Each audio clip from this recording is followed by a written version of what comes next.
ఆరోగ్యం భాస్కరాదిచ్చేత్.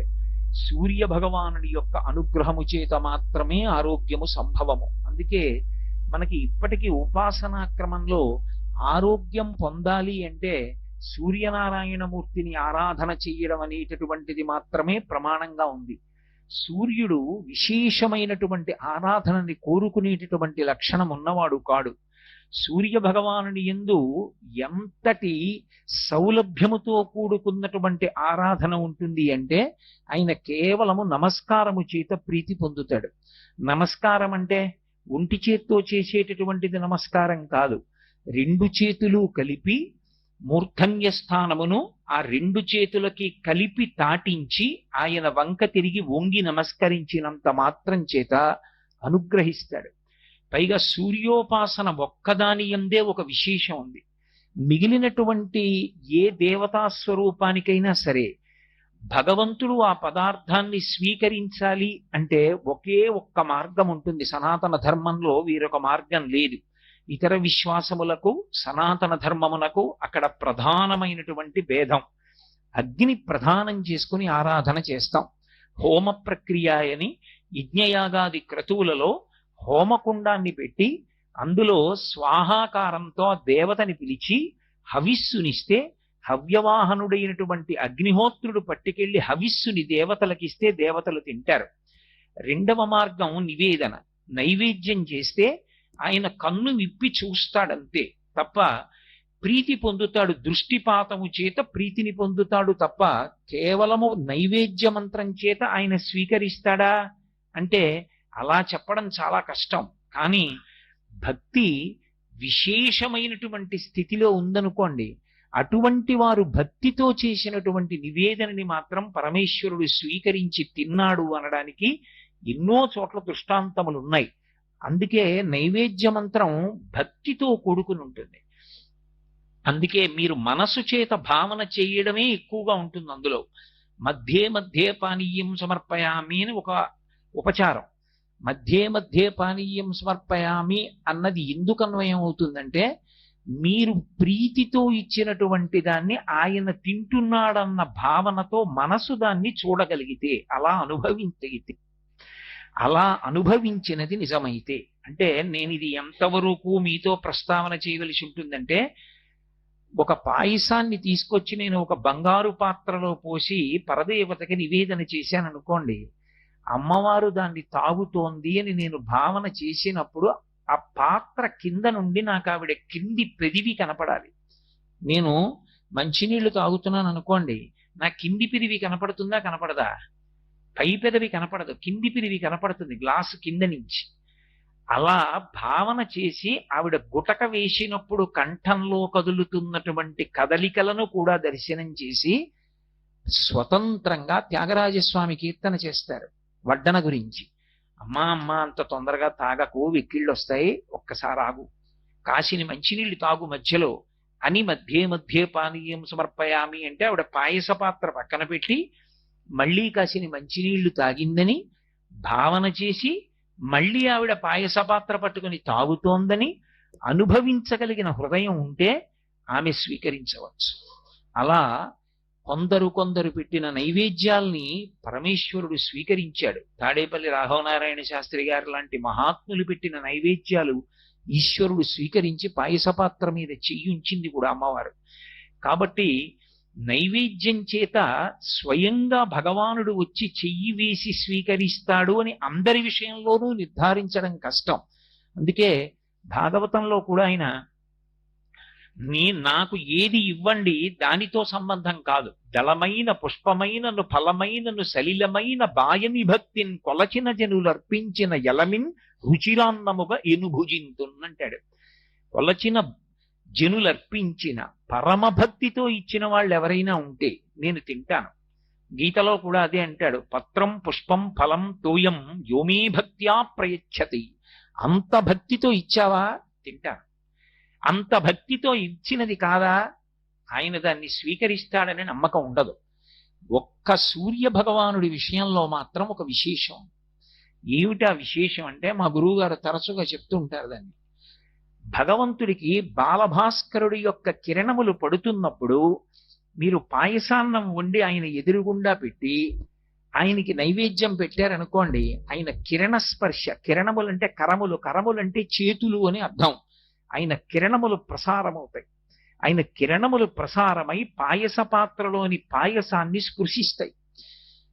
చాలా ఇబ్బంది కలిగినటువంటి రోజుల్లో మా గురువు గారు పాయసాన్నాన్ని అలా నివేదన చేసి ఇచ్చి ఇబ్బందులు తగ్గించినటువంటి సందర్భాలు ఉన్నాయి. ఆయన కిరణములు ప్రత్యక్షంగా ఆయన చేతులు వెళ్ళి పాయసం మీద పడతాయి.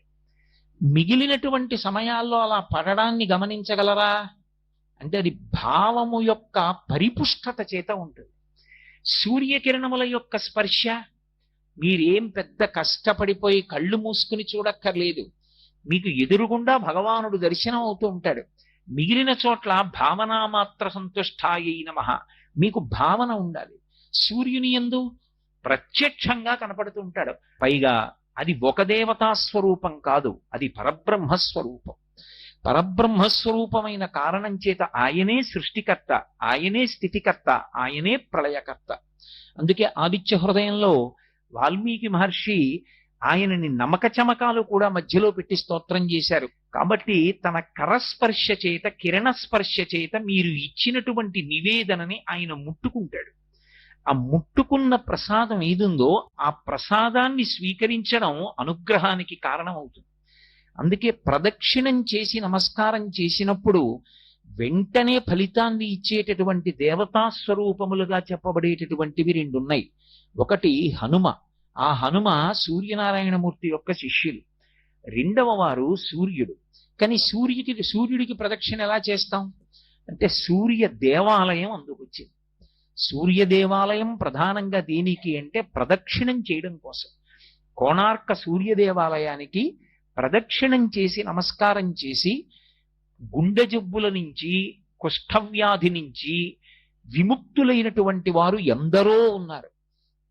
అంత ఉత్తరక్షణం అనుగ్రహించి ఆరోగ్యం ఇవ్వగలిగినటువంటి భాస్కర స్వరూపం ఏది ఉన్నదో ఆ భాస్కర స్వరూపానికి అంత విశేషమైనటువంటి ప్రాధాన్యతని ఉపాసన క్రమంలో కల్పించారు. భగవంతుడు భగవంతుడు అని ఎన్నో గ్రంథాలు చదివి ఎంతో పరిశ్రమ. నేను ఏదో ఊరు వెళ్ళాను అనుకోండి ఉపన్యాసాలకి, ఏ తెల్లవారుజామున 3 గంటలకు రైలు దిగాను అనుకోండి, నాకు ఇచ్చిన విడిదిలోకి వెళ్ళిపోయే ముందు నేను వెయ్యవలసిన మొదటి ప్రశ్న ఏమిటంటే, అయ్యా తూర్పు ఎటండి అని అడగాలి. ఎందుకంటే దిగ్భ్రాంతి అంటారు. దిగ్భ్రాంతి అంటే దిక్కులు తెలియకుండుట. దిక్కు తెలియకపోవడం ఎంత పండితుడికైనా ఉంటుంది. ఎందుకని అంటే వాళ్ళ ఊళ్ళో వాడింట్లో వాడి పూజా మందిరంలో వాడికి తూర్పెటో తెలుస్తుంది. ఇంకో ఊరు వస్తే తూర్పెటో ఎలా తెలుస్తుంది? తెలియదు. కానీ మొదటి నమస్కారం ఎటువైపుకి అంటే తూర్పు దిక్కుకే మొదటి నమస్కారం ప్రారంభం. ఎందుచేత అంటే సూర్యకిరణములు పడితే తప్ప సుషుమ్నా నాడి అసలు చైతన్యాన్ని పొంది ఒక్కసారి ఆ హృదయ పద్మం వికసనాన్ని పొందదు. అలా పొందించేటటువంటి సూర్యనారాయణమూర్తి ఏ దిక్కున ప్రకాశిస్తాడో ఆ దిక్కుని ప్రాక్ అని పిలిచారు. ప్రాక్ అన్న మాటకి సంస్కృతంలో అర్థం ఏమిటంటే మొదటిది, పూర్వము అని. పూర్వ దిక్కు, ప్రాక్ పశ్చిమము అని పిలుస్తారు.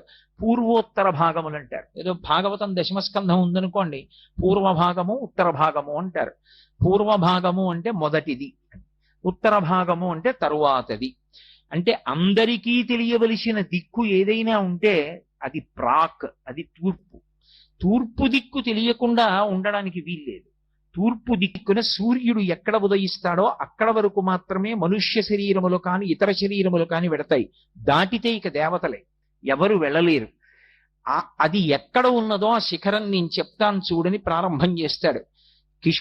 అప్పుడే ఉదయిస్తున్నటువంటి బాలభానుడి యొక్క కిరణములా అన్నట్లుగా బంగారు కాంతితో మెరిసిపోతున్నటువంటి విశ్వకర్మ చేత నిర్మింపబడినటువంటి భవనం ఉంటుంది. ఆ భవనమునందు గరుత్మంతుడి నివాసం చేస్తూ ఉంటాడు. ఆ భవనాన్ని కూడా దాటి ఇంకా ముందుకు వెళ్ళిపోతే అక్కడ ఆ పాల సముద్రం ఉంటుంది. పాల సముద్రం మధ్యలో తెల్లటి వృషభమనబడేటటువంటి పర్వత శిఖరం ఉంటుంది. దాని యందు మళ్ళీ ప్రత్యేకంగా సుదర్శనము అనబడేటటువంటి ఒక సరస్సు. ఆ సరస్సులో పద్మకింజిల్కములతో కూడుకున్నటువంటి సువర్ణ కేసరములతో కూడుకున్నటువంటి అపారమైనటువంటి సుగంధమును విరజిల్లేటటువంటి తామర పుష్పాలుంటాయి. ఆ కొలనులో స్నానం చెయ్యడం కోసమని దేవ యక్ష గంధర్వ కిన్నెర కింపురుషాదులు కూడా భూమండలం మీదకి వస్తారు. అంతటి అద్భుతమైనటువంటి సుదర్శనమనబడేటటువంటి సరోవరాన్ని దాటి వెళ్ళిపోతే ఒక గొప్ప జలసముద్రం వస్తుంది. ఆ జలసముద్రంలో అశ్వముఖంతో బడబా రూపంలో ఒక గొప్ప కృత్య తిరుగుతూ ఉంటుంది. అది సముద్రాన్నే ఆహారంగా పుచ్చేసుకుంటూ ఉంటుంది. ఆ జలసముద్రాన్ని కూడా దాటి వెళ్ళిపోతే అక్కడికి వెళ్ళిపోయిన తరువాత జాతరూప శిల అనబడేటటువంటి గొప్ప పర్వతం ఉంటుంది. ఆ పర్వతానికి ఉండేటటువంటి శిఖరం మీద మహానుభావుడైనటువంటి ఆదిశేషుడు 1000 పడగలతోటి 1000 తలలతో నల్లటి వస్త్రములను కట్టుకుని తపస్సు చేస్తూ కూర్చుని ఉంటాడు. ఆయనని కూడా దాటి ముందుకు వెళ్ళిపోతే ఆ వెళ్ళిపోయిన తరువాత అక్కడ కనపడుతుంది అద్భుతమైనటువంటి ఉదయ పర్వతము. ఆ ఉదయ పర్వతంలో సౌమనసము అనబడేటటువంటి ఒక శిఖరం ఉంటుంది. ఆ సౌమనసమనబడేటటువంటి శిఖరం మీద మహానుభావుడైనటువంటి వామనమూర్తి అవతార స్వీకారం చేసినప్పుడు మొట్టమొదట ఒక పాదాన్ని ఉంచి, మేరు పర్వతం మీద రెండో పాదాన్ని ఉంచి, ఇంతంతైవటుడింతయై మరియుతానింతయ్య భోవీధి అంతైతో యదమండల గ్రమణ కల్లంతై ప్రభారాశిపై అంతై చంద్రునకంతయై ధ్రువునిపై అంతై మహర్వాటిపై అంతై సత్యపథోన్నతుండగుచు బ్రహ్మాండాంత సంవర్ధి అయ్యని పెరిగి 2 పాదములు వేసి నిలబడ్డాడు. అంతటి అద్భుత స్వరూపంతో విష్ణుపాద స్పర్శ పొందినటువంటి శిఖరాలు. అయం సుదర్శనో ద్వీప పురో యస్య ప్రకాశతే యస్మిన్ తేజస్య చక్షుశ్చ సర్వప్రాణి భృతామపి అంటారు మహర్షి. ఆ పర్వత శిఖరము సౌమనసము ఎక్కడ ఉన్నదో ఉదయ పర్వతంలో అక్కడ సూర్యబింబం ఉదయిస్తుంది. అక్కడ మొట్టమొదట ప్రతిరోజు సూర్యుని యొక్క ఎర్రటి కాంతులు ప్రారంభమవుతాయి. అక్కడ ప్రారంభమైనటువంటి కాంతులు కొద్ది క్షణాలలో ఆ బింబం ఇలా ఎర్రటి గీతతో పైకి లేవగాని ఆ కాంతి భూమండలాన్నంతటినీ కప్పేస్తుంది. ఆ కప్పేసినప్పుడు ఎర్రటి బింబంగా పైకి లేస్తాడు. ఆయన యొక్క కాంతి కిరణములే సమస్త భూతముల యొక్క కన్నుల మీద పడతాయి. యస్మిన్ తేజశ్చ చక్షుశ్చ, అన్ని భూతముల యొక్క కన్నుల మీద పడి చైతన్యము కలుగుతుంది. కలిగి సమస్త ప్రాణులు కందెరయగుచు అంటారు తిక్కన గారు. అన్ని ప్రాణులు కళ్ళు తెరుస్తాయి. కళ్ళు తెరిచి ఎదురుగుండా ఉండేటటువంటి వస్తువుల్ని చూడడం మొదలు పెడతాయి. ఈ చూడడం మొదలు పెట్టడం అనేటటువంటిది భోగముల యందు సగం భాగం. ప్రత్యేకించి భోగం అనుభవించాడండి అంటారు, సుఖాలు అనుభవించారండి అంటారు.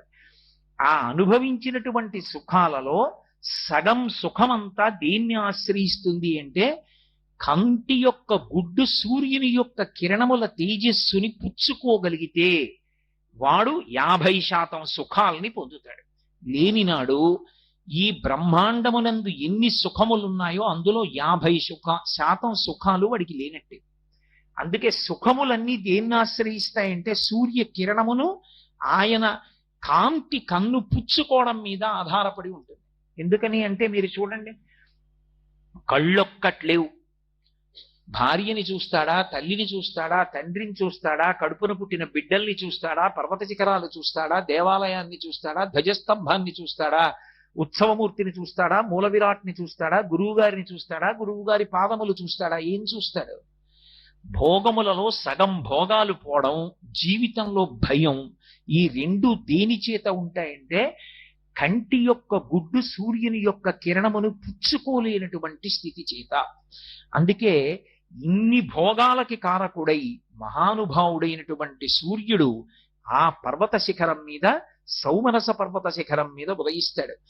బంగారు అలాగే నిహత బ్రహ్మతేజోభిః స్నానం చేసి వచ్చి ఎవరికి గాయత్రి మంత్రం ఉపదేశం చెయ్యబడిందో, ఎవడు సంధ్యావందనం చెయ్యాలని శాస్త్రం విధించిందో వాడు సంధ్యావందనానికి కూర్చుని అర్ఘ్యాన్ని విడిచిపెడుతున్నప్పుడు, అందుకే అర్ఘ్యప్రదానము బ్రహ్మాస్త్రమే అంది శాస్త్రం. బ్రహ్మాస్త్ర ప్రయోగంతో సమానం ఏది అంటే అర్ఘ్యాన్ని విడిచిపెట్టడమే. ఇంట్లో నియమంగా సంధ్యావందనం చేసి సూర్యమండలం వైపుకి చూస్తూ అంత భక్తితో అర్ఘ్యం ఇచ్చేటటువంటి వాడు ఇంట్లో ఉన్నాడనుకోండి, అటువంటి వాడొక్కడు ఇంట తిరిగిన కారణం చేత ఎటువంటి ఉగ్రభూతమో కూడా ఇంట్లో ప్రవేశించడానికి వీల్లేదు. కాబట్టి ఆ నిహతా బ్రహ్మతేజోభిః వాళ్ళు అర్ఘ్యప్రదానం చేసి పళ్ళెంలో నీళ్లు విడిచిపెట్టగానే సూర్యమండలం వైపుకి తిరిగి, అది కేవలం నీటిలో ఉన్న శక్తి కాదు, వాళ్ళు చేసినటువంటి గాయత్రి మంత్రంతో కలిపి విడిచిపెట్టినటువంటి ఆ అర్ఘ్యజలములు ఆ మా శ్లోకదీపం ఛానల్ను లైక్ చేయండి, షేర్ చేయండి, సబ్స్క్రైబ్ చేయండి. ధన్యవాదాలు.